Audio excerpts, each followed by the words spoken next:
relatively newly formed a conservation organization, and I'm also a retiree from the Department of Natural Resources. And I retired in 2010 and then worked for a private consulting firm after that, and now I'm fully retired and I became involved in helping establish this group. What I'm going to do today is go through some slides basically on how this group formed, what our goals are, what we'd like to accomplish, and then I'm going to do some slides on the topic, which is science-based decision making, primarily at the Department of Natural Resources, past, present, and hopefully future. And then I'll finish with just a few slides summarizing, and then we'll have some time for questions and hopefully some discussion. So we'll start first. Again, I'm Ron Grasshoff, and I co-chair one of our work groups with Wisconsin's Green Fire, the Public Trust Doctrine work group, of which we just passed out a fact sheet on that and also some contact information about our group. Let's see, turn this on. It won't work unless it's turned on. Okay. First, where we got our name. You probably know that that's Aldo Leopold on the right there, and his seminal work, Sand County Almanac.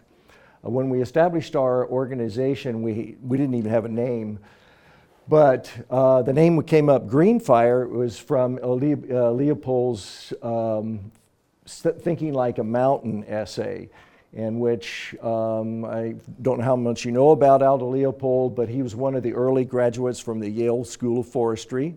One of his peers was Gifford Pinchot, that was the first director of the National Forest, USDA, National Forest Service. And he was assigned to the Gila National Forest in western New Mexico, and his task was predator control. So the idea was to go look for gray wolves and eliminate them. There's some discussion as to whether this actually happened or whether it's a folktale. But anyway, as the story goes, he had shot a female wolf, and he went to check on the animal, and she was still alive, and he said he saw the green fire in her eyes as she died.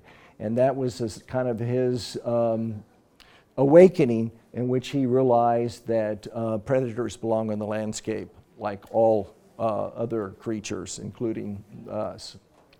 So we thought that was a suitable name for our group, and hence Wisconsin's Green Fire, Voices for Conservation.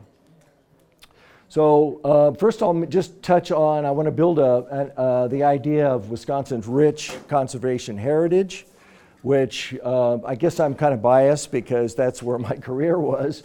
But I think the literature demonstrates that Wisconsin definitely has a rich conservation heritage that's probably not the norm around the country. So there's a few leaders that I'm going to just mention here.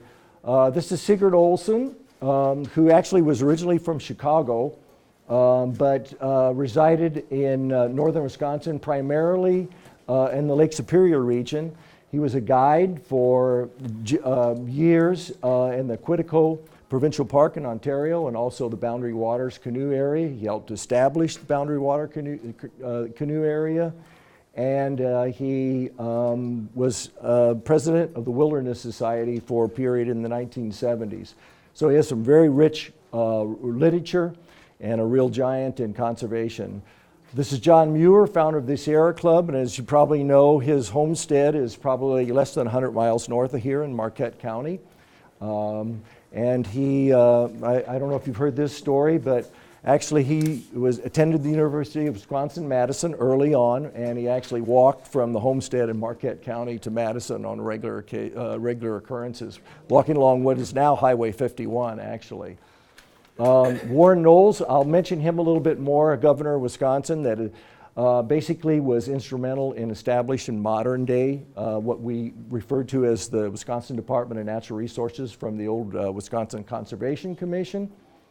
And the Hammerstreams here, Fran, and these folks are the true original citizen scientists because they had no formal background in he's with Aldo Leopold is with them here, no formal background in wildlife management, but they collected an amazing amount of data on upland ground birds in the central sands, particularly greater prairie chickens. And so they are really an example of how citizen sciences can make a difference. And of course, I'm sure all of you know this Gaylord Nelson in the lower right. So call to action. This is Terry Dalton, who is an environmental educator and lives in the area, Mercer area in northern Wisconsin. And about around Christmas time, 2016, kind of the stars just lined up in which a number of primarily DNR retirees and other natural resource professionals, we just decided we've had enough in terms of the change in the culture at the Department of Natural Resources. And Terry came through right away and said, let's get together. And so we met at the Kemp Research Station near Woodruff in February of 2017 and established our group. At that time, we didn't have a name and an interim board. From that, we had our first annual meeting, established a permanent board, put together our bylaws, and then ultimately got our 501c3 nonprofit status. This meeting was at the Leopold Foundation in August or early September of 2017. That's a group photo. So our mission, supporting the conservation legacy of Wisconsin, promoting science-based management of Wisconsin's natural resources. So these are our values. I mean, every organization, I would suggest, has to have a core set of values that lend to its identity and how the organization actually develops its identity. So again, we honor the conservation heritage in the state of Wisconsin, promote public policy informed by science. We conduct education and research, and we act as as Wisconsin's First Nations who make decisions for future generations. We think of future generations and our actions today on how those will affect future generations. We support and we're actively engaged in environmental justice issues, not only the rights of all people, but also the intrinsic rights of those organisms and animals that don't have a voice. And we obviously support transparent decision making. So we're organized in work groups. Depending on discipline. And you have a handout there on the work group that I co-chair, and that is the Public Trust Doctrine work group. Prior to looking at that handout, if you'd raise your hands, how many folks know or have heard of the Public Trust Doctrine? That's a good showing. It's Wisconsin. I would suggest it's Wisconsin's oldest law. It's in our state constitution that basically states all waters in the states are public and they're managed in the public interest. And it has a really, you'll see in the fact sheet, it has a rich history, an incredible body of law that takes us to where we are today. So our other work groups are organized in some of the traditional areas in natural resource management, wildlife, fisheries, forestry, and public lands. There's a environmental standards component, which are the environmental rules and water resource issues, air quality, and the public trust doctrine kind of bridges both of those. And then the other areas are climate change and environmental education. There's probably 12 to 15 members on each one of these work groups. We try and stay in touch periodically, and our work group, Public Trust Doctrine work group, tries to meet at least quarterly, either through a Zoom conference, a video conference, or in person. So early on, this is Jerry Bartel, who's a retired wildlife researcher at the Department of Natural Resources. Early on, we had this idea, okay, we are primarily a group of retired or active natural resource professionals.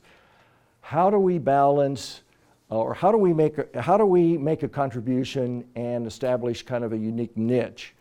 And I guess because we have backgrounds in natural resources and we have professional experience, we rely on science. And at the same time, though, you know, just putting out scientific documents and analysis without basically taking policy positions through activism, but essentially doesn't fully reach our goal. So we came up with a balance that we feel is workable now, where we are aggressively interested in being active and taking positions on policy, including legislation. But what we would like to think that we're unique is that those policy positions are science-based, and we can demonstrate that they are science-based. So what we do: media releases, policy analysis, education, and this photo here is John Lyons, who's a retired fisheries researcher from the Department of Natural Resources. He's nationally known. He's worked all over the world, and he did an interview with Mike. Is it Gaucher? Goucher. Okay, thank you, Goucher, up front in Milwaukee Public Television, and I have a quote by him later, I think, that summarizes where our organization is and the need for science-based decision making. Analysis of legislation. This individual here, Paul Heinen, was with the Department of Natural Resources, retired now. He was the government liaison relations with that area. Now he is actually employed by our group. And Paul is our legislative liaison. He's discovered fairly quickly that it looks like some legislators are interested in our ideas, which for the last 8 years, that's been somewhat of an exception. Below here is Tom Hauge. He's a retired director, 32 years, I think, with the Bureau of Wildlife Management in DNR, and he's testifying on legislation involving the gray wolf, which you probably know where that's headed. But we've done testimony on revisions to our wetland laws in 2017 and 18, which basically reduced some of the regulatory authority that the state has over certain types of wetlands, unfortunately. High capacity well impacts, the wolf bill, also analysis of the rough grouse season, angler recruitment, and the CAFO issues, which are going to be up front, and it's one of our priorities. And then also participation in silviculture and forest management issues. What's silviculture? Silviculture is growing trees, the science of propagation of trees, or trees grows, including forest ecology. Good question. So we've done public presentations. We have a website with a blog, a Facebook page, and we're in the process of developing a speakers bureau. So people like me, hopefully, will be out and about talking about our organization and the issues of the day. And we've just recently completed an opportunities analysis, which is a report on 5 topics that we decided through a survey are most critical to address right now, and hopefully I can remember all 5. CWD is one, groundwater quality and groundwater withdrawals, water resource issues including agricultural pollution, climate change, and public lands. As you may or may not know, the Knowles Nelson Stewardship Fund is up for reauthorization in the next couple of years, so that's a big issue for us right now, is weighing in on the future of public lands in our state and managing them. So we're working on building relationships with journalists, policymakers, academics, staff, Wisconsin's First Nations, and other non-governmental organizations. So, and we hope to be actively engaged in mentoring natural resource professionals up to we're looking for a change because, I don't know if it's a surprise to any of you, but our organization basically has been blacklisted by DNR up until recently. Employees at DNR have been told not to speak with us, if you can believe that, and not engage with us. But hopefully we see some opportunities now with a new administration and a new leadership, and we're very excited about Preston Cole being the new DNR secretary. So we'd like to add, this is Adrienne Whitehaven, who's a retired wolf biologist. I don't know, probably 30 years of experience in that area, who's active with our group also. So this is the topic, return to science-based decision-making. These are some of my thoughts. The professionals here may add to this or have additional discussion, hopefully we'll have on that. But this is just some ideas I put together on what is science-based decision-making. And then I'll broaden that a little bit to say, you know, other elements that influence scientific decision-making. That's applying current and past scientific research. And it's applied by professionals with training and education and experiences in specific disciplines. And those disciplines also include law, engineering, and technology. And it takes place in science-based decision-making takes place in the regulatory process. And what I mean by regulatory process, that's permits, approvals, authorizations. It also takes place in natural resource planning in case virtually all of the properties that the Department of Natural Resources owns and manages on behalf of the citizens of the state should have a master plan. And a lot of them are outdated, need to be revised. One that's very close by here that needs drastically to be revised is the Devil's Lake Master Plan. So planning also is really intimately involved with where science-based decision-making occurs. And then this term, how many of you have heard of the term adaptive management? Okay. I'll just touch on that briefly. Adaptive management involves coming up with a strategy to manage either a property. I'll just use, for example, a state wildlife area. That come up with a management plan, goals and objectives that are science-based, and then they are implemented, and then immediately we begin checking on how they're doing, what needs to occur. So when there's issues that come up, rather than basically throw that plan out and start all over, we tweak it and make changes slightly, sometimes significant, and then check those out to see if we're doing the right thing. So that's the concept of adaptive management. The term actually dates back to the 80s and 1980s and 1990s, but it's become the norm throughout natural resource management now. So what's involved? So this is what I wanted to emphasize, that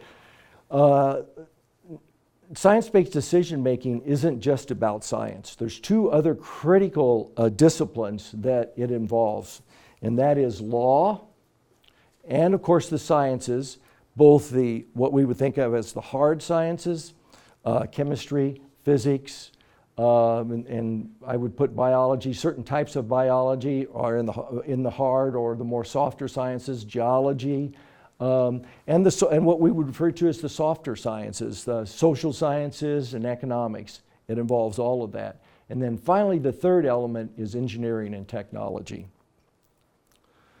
So there's this, I guess, perception there amongst a lot of the public that I've come across personally, that the Department of Natural Resources can just wave their hands around and say to people, you can do this or you can't do this. When in reality, the Department of Natural Resources has to have authority based in law to be able to instruct people, advise people, direct people to engage or not engage in certain types of activities.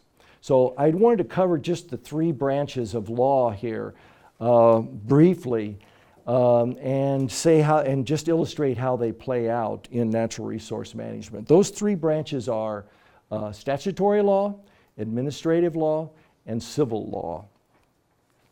So statutory law, it's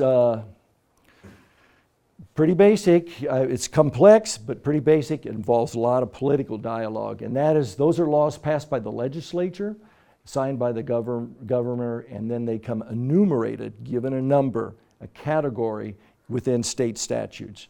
An example you might see, section 30.20 of Wisconsin statutes, quoted someplace. That's a state statute. What's unique about them is they're usually very general in nature because they don't go into a lot of detail, and then they delegate administration of that law to another entity, usually within state government. It could be a common example, which I'm covering, would be a state agency, Department of Agriculture, Department of Natural Resources, Department of Children and Families. Those details are worked out from the state statutes, but they play out in the next branch of law called administrative law. Those are rules and regulations derived from statutes, and they're referred to as administrative code. Now, those are also enumerated. For example, a code, let's say, citing, managing CAFOs, confined animal feeding operations, would have, I believe it's NR 243, would have the acronym NR in front of it. That means that particular code is administered through the Department of Natural Resources. A code that says AG would be the Department of Agriculture. But these are much more detailed and developed by the state agency and that's authorized by statutes. Now, the legislature does have oversight and ultimate approval of the administrative code, but it's really where the action takes place as far as managing our public lands, going through the regulatory process, issuing permits and approvals. Most of that foundation occurs through administrative law. Now, both state statutes and administrative law have public rights in appeal through the appeal process. If an individual meets a certain legal standards and feels aggrieved by an action covered under administrative code, they're entitled to a hearing before an administrative law judge. So it's a legal proceeding, and it is based on law, and the public do have rights to disagree and to put forth an argument as to why the action or inaction is not consistent with the law. The final area is civil law, or what's often referred to as case law. And that's a body of law that delineate private rights and remedies and govern disputes. An individual or organization files suit against another one. Somehow their rights have been infringed upon, and they're seeking redress. So some examples of that type of civil law, common law, case law, or contracts and property law, real estate law, and they play out surprisingly fairly often in natural resource management, as you can probably imagine. Okay, so are laws, science, and engineering applied equally when decisions are made? Permits and policy? Well, it depends. And I'm going to give you 2 or 3 examples of how there's a balance that takes place where some activities are more heavily influenced by science, some are more heavily influenced by engineering and technology, and some kind of are a blend of all 3. So fisheries, forestry, and wildlife, that particular area where biology is a real critical driver. The science the science is involved in when I use the term biology, is a very general term because it can include silviculture that you just mentioned when we're talking about forestry, fisheries, and wildlife. It can involve the science of limnology, which is the study of freshwater lakes that would be connected to fisheries. But in those areas, biology is a real driver. But the law has to support it, and the law has to enable the management to occur. To have the science, the law, it should reflect the biology, basically. Okay, a management plan for state lands. We talked a little bit about this just a minute ago. And that's basically based on less on engineering and more on science, but with the support of law and the direction from law. So it's this balance between the three. Here's an obvious one, I think. This is one of the the Milwaukee Metropolitan Sewer District facilities. In this case, the law, it would be the Federal Clean Water Act, sets the goals and the objectives for wastewater treatment. And then the biology and the engineering and technology is used to comply. And in theory, voila, we have improved water quality. So how does this is where we get into some of the changes that have occurred. We're leading to some of the changes that have occurred actually beginning in the 1990s. I think you may or may not be surprised, where science-based decision making with some of the changes has been impacted, let's say. So for science-based decision making to succeed, there needs to be a culture that supports it. All organizations have their culture. The culture basically is based on the values, the staff's view, they identify with the particular organization that they work for or volunteer for, but the culture has to support it. There needs to be a balance between institutional knowledge of past practices and with fresh ideas.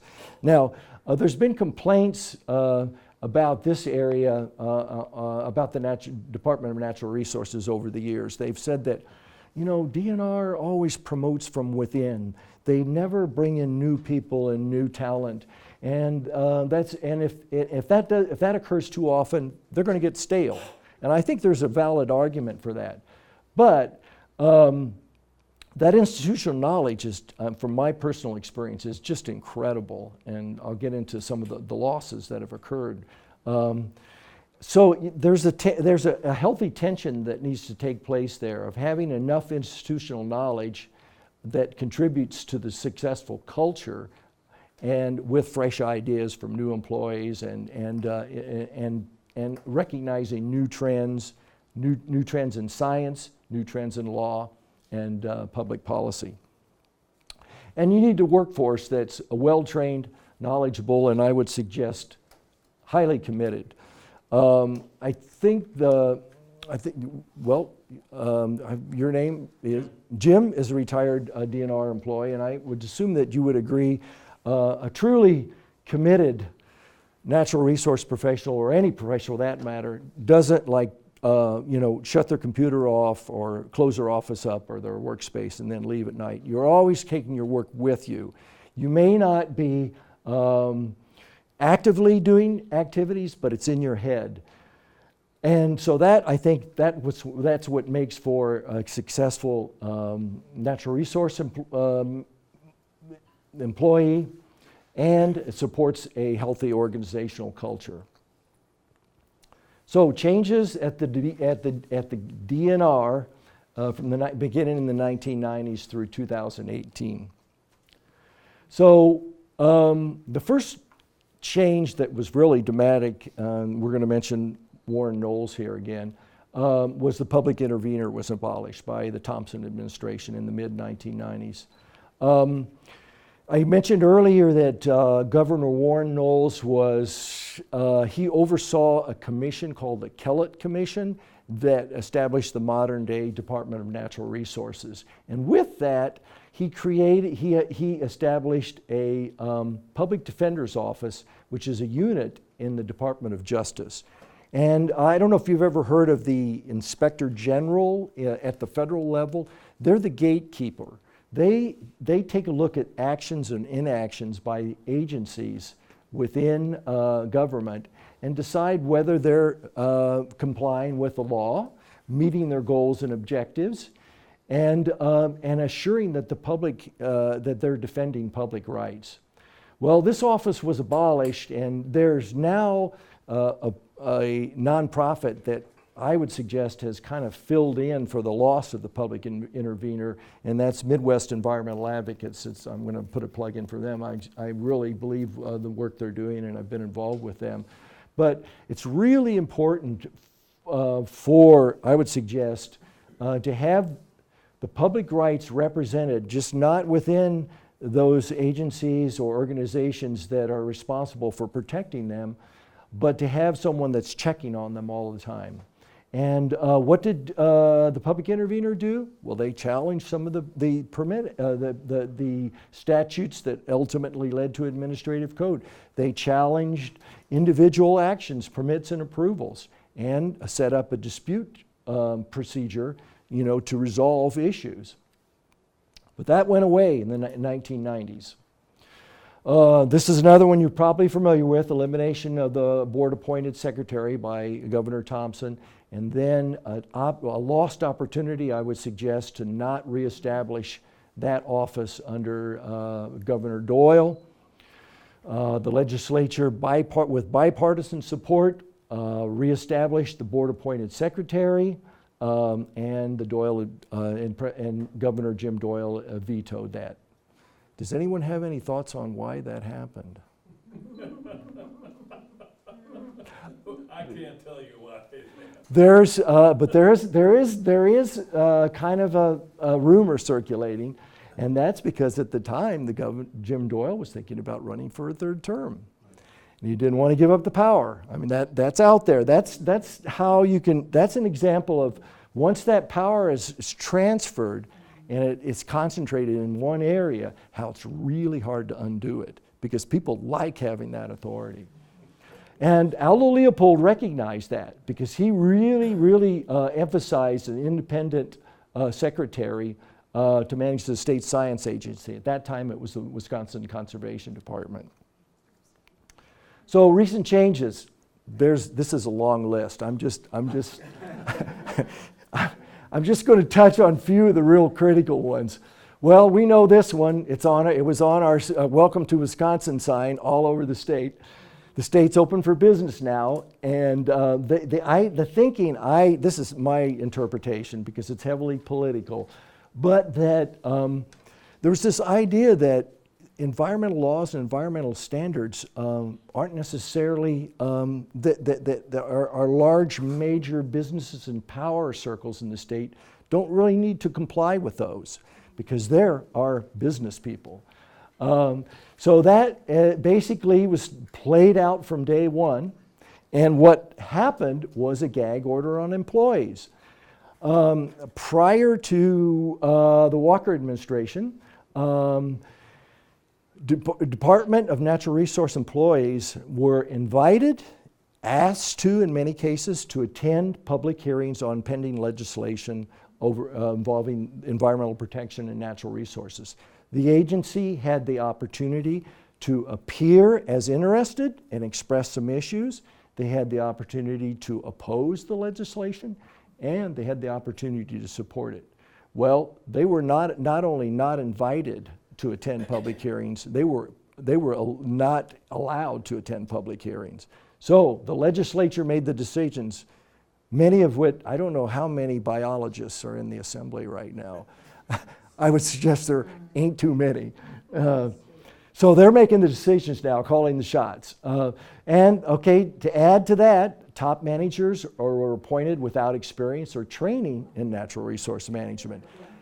Now, going back to that, sure, there's a valid argument saying that that it's really difficult it's really possible to go stale if an organization promotes too much from within and doesn't bring in new ideas. But at least it's helpful to bring in people that have experience in the field that they're going to manage. And this didn't just start with Governor Walker. There also some of that happened under Governor Doyle also. So the Act 10 exodus, just hundreds, if not thousands of years of institutional knowledge was lost at that time. So the result, a change in culture. And this is anecdotal, but we've heard recently in our organization that some of the employees at the agency now didn't know that they could deny a permit, which. And I'll say though that the Federal Clean Water Act, that regulates like I'll go back to facilities like the wastewater treatment facilities. It's set up so the administration of the Clean Water Act is basically set up so you should be, in theory, using science, technology, and engineering to make sure that the goals and objectives are met in order to issue the permit. It's very seldom that permits are denied. But if you eliminate science and you're just left with engineering and technology, and if you compromise the law, then you don't get anything. So it is really important to have institutional knowledge as a foundation. Can I interrupt in just 1 second and say something about that what you talked about, the wastewater treatment plant permits? Now, in my time, I think I worked on probably 100 or 200 of them. Yeah, anyway, and I didn't, so I wanted to say. So one of the things that people maybe don't understand, and especially with the current culture, or the culture of the past 8 years, was that we would, as the agency, we would just dictate what was there, be done with it. We wouldn't have any discussion. We wouldn't have any customer service with the people.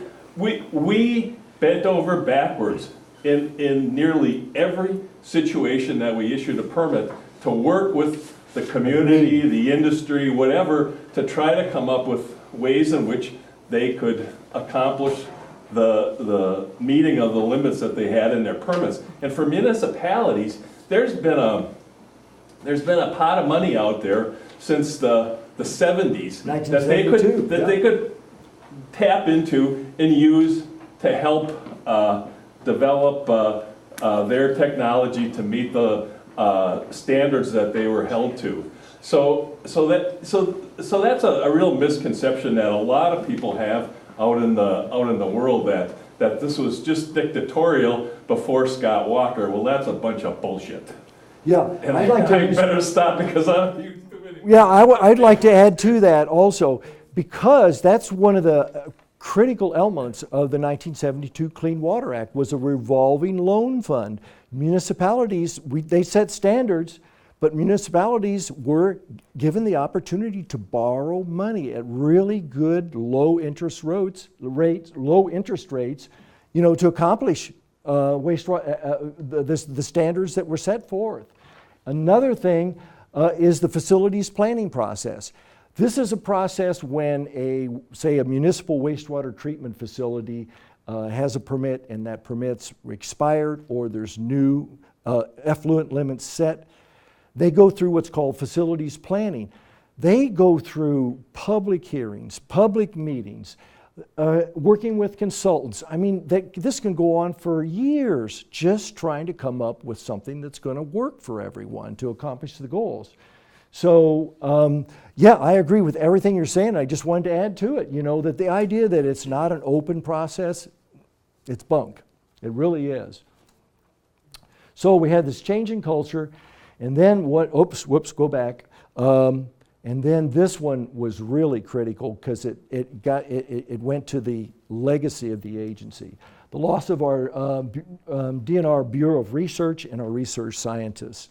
One thing that was really, I'd suggest, is really unique about Wisconsin's DNR is they had a really strong, viable research program in which the research scientists primarily engaged in the regulatory process, issuing permits and approvals when called upon through their research. So they were able to have the freedom and opportunity to do research without any particular, within parameters, without a pressure to direct it specifically at a particular regulatory issue.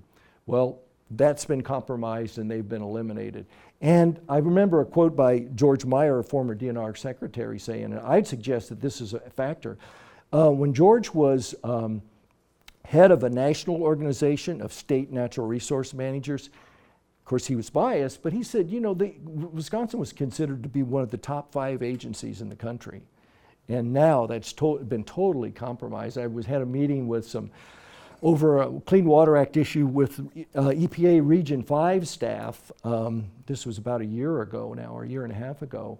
And we were talking about how Wisconsin fares in Region 5. Region 5 includes Ohio, Indiana, Michigan, Illinois, and Wisconsin.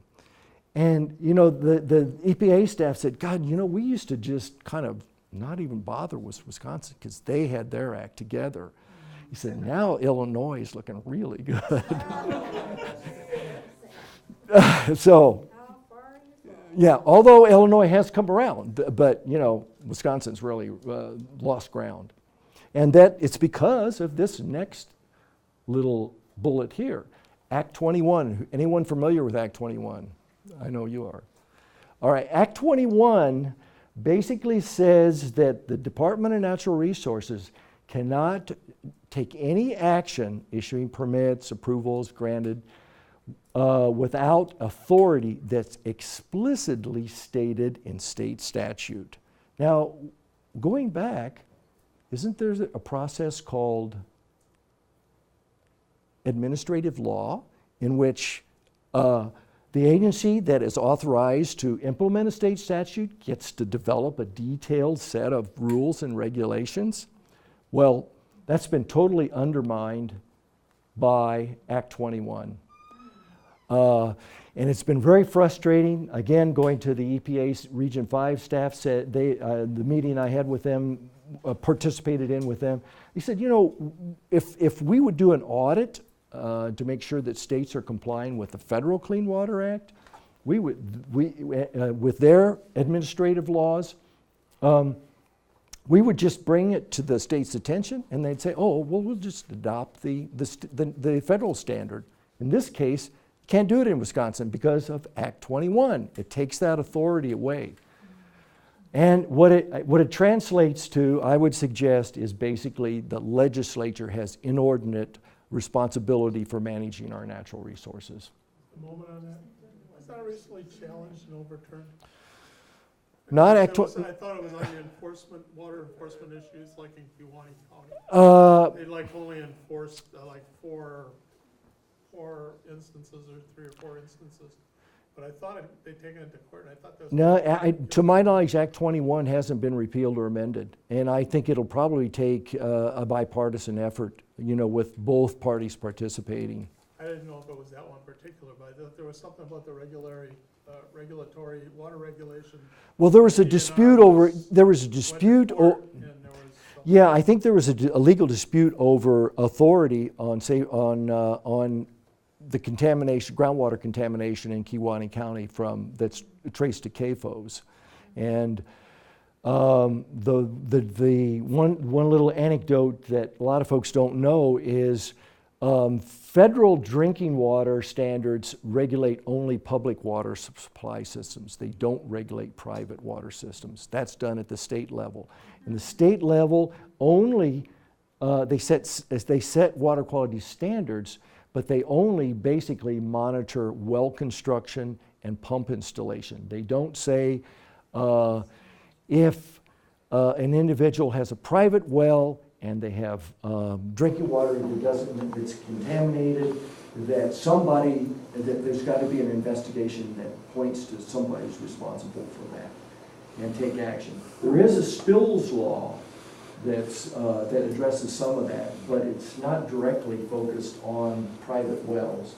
When was this Act 21 passed? What? When was that enacted? It was under I think it was under the first Walker administration, the first 4 years. I was just wondering if you could give us a little history on how that water quality in Kewaunee County issue developed over time. It just seems, you know, in Oconomowoc where I live, there's some CAFOs that are trying to increase in size, and they don't seem to, you know, when you look at Kewaunee County and then you look at the DNR and you say, DNR thinks this is okay, and then you say, well, the DNR okayed everything down in Kewaunee County. What happened? Yeah, I think that's a great question. Thank you. What happened in Kewaunee County? That's the question. And let me see if I can jump back to slides here. No, I guess I won't. A lot of this can be traced back to the changes that occurred at the legislative level and actually under Governor Doyle. And that was the infamous Livestock Sighting Law. Prior to that time, local units of government could, through their zoning process, through conditional use permits and zoning permits, decide whether they wanted to have CAFOs, animal livestock facilities that in Wisconsin are regulated that have over 1,000 animal units. In other words, the big farms.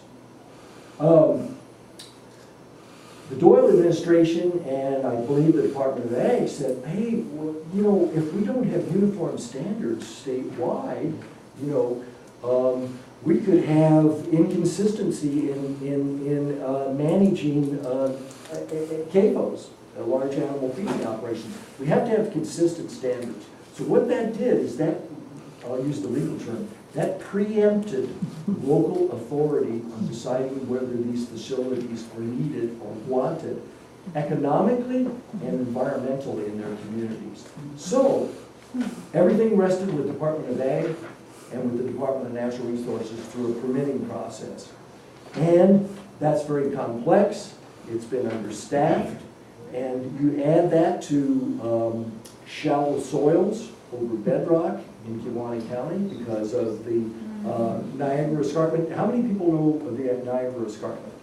All right, we know that, you know, bedrock starts in southern Illinois, surfaces close to the surface in Wisconsin, goes all the way across the Great Lakes and discharges and outcrops again at Niagara Falls.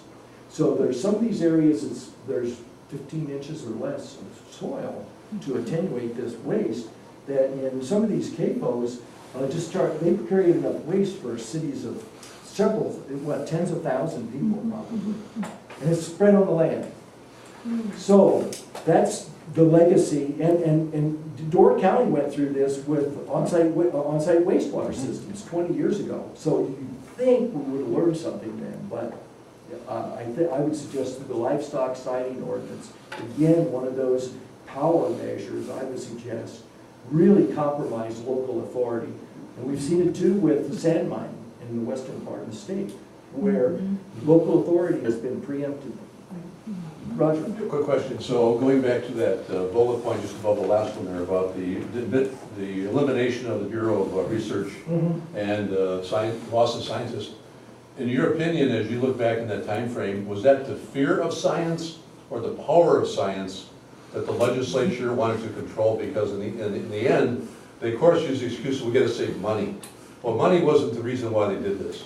So how do you, I mean, what does that say about the power of science that they had to do that, in your opinion? What was influential in the loss of the DNR's Bureau of Research? Yeah, I would go through a constituency, an element that said, we want to be exempt from these laws.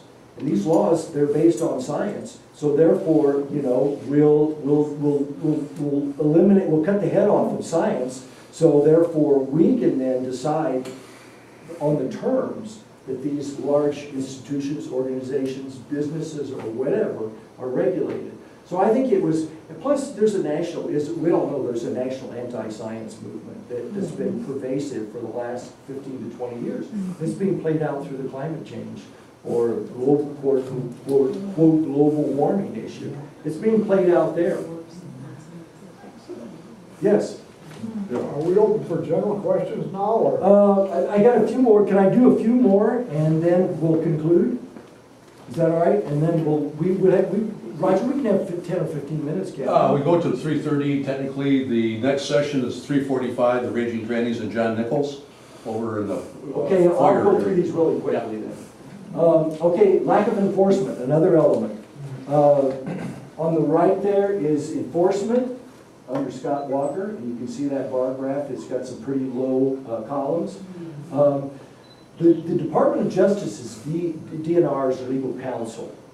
If disputes, violations, non-compliance cannot be reached internally between DNR staff attorneys and their enforcement division, then what's called a referral package is developed and sent to the Department of Justice. And if the Justice accepts it, then the Department of Justice enforces the environmental law. Well, at Justice right now, there's, this is a colleague on my work group, Public Trust Doctrine work group, had recently interviewed one of the remaining, I think there's one attorney left in the environmental unit at the Department of Justice with any experience in environmental law. So there's a major rebuilding process needs to take place in that area. So how do we get back? The roadmap. As a reminder, science-based decision-making isn't just about science. It's also about law that authorizes the use of science and how science is used, engineering and technology. The roadmap, establish and recruit and assign leadership duties and managers with experience in natural resource field. That's a start. Allow staff to raise critical issues. Again, and I'm hoping under Preston Cole and with the support of the government, with the governor, that staff will be able to, there'll be a liaison's office at DNR that will attend public hearings, be invited to public hearings, and testify at public hearings under pending legislation. And this is again tied to that, allowing agency staff to advise legislators, train leaders through mentoring, and basically work with the Department of Justice, which our group is starting to have some inroads with that. Is helping Department of Justice rebuild the enforcement program and restore DNR to its original mission. A few highlights on the mission: provide a healthy and sustainable environment, and that all people, and give the opportunity for all people to use our resources, to work with the public and understand everyone's view, which relates to the wastewater permit process. Everybody gets a chance at this. Democracy is messy, and we know that. And Bob LaFollette had that comment about democracy involves constant struggle. In partnership with the future and for generations to follow, to provide a healthy, sustainable environment and a full range of outdoor opportunities. And with that partnership, the future generations will be allowed to thrive. So, the outcome of science-based division, back to just about the last slide, I would suggest morale will improve. And I don't know if you agree with this, but in my experience in career at DNR, I like to apply the quote 5-year rule. A lot of these positions are highly technical, and to get really proficient at them, there's kind of a 5-year window. And that way I learned it myself the last 12 years. At 5 years, I could make a lot of decisions just with a good geographic information system, my prior knowledge of location, conditions on the ground. When you get that, you increase your efficiency, and I think you make really sound decisions. Because there's a dramatic staff turnover at DNR, institutional knowledge will be trained, and this is kind of anecdotal. There's a story that once, shortly after the Walker administration came into government, that prior to that, Jeff to the office, DNR central office, the lights would be on late at night, people doing extra work, fulfilling their mission. having workloads they needed to manage and to get things done. Shortly after the Walker administration came into power, those lights went out at night. Plus with the retirements. Anecdotal, but I think there's some truth to it. So, last slide is DNR the problem. This is what John Lyons said to Mike.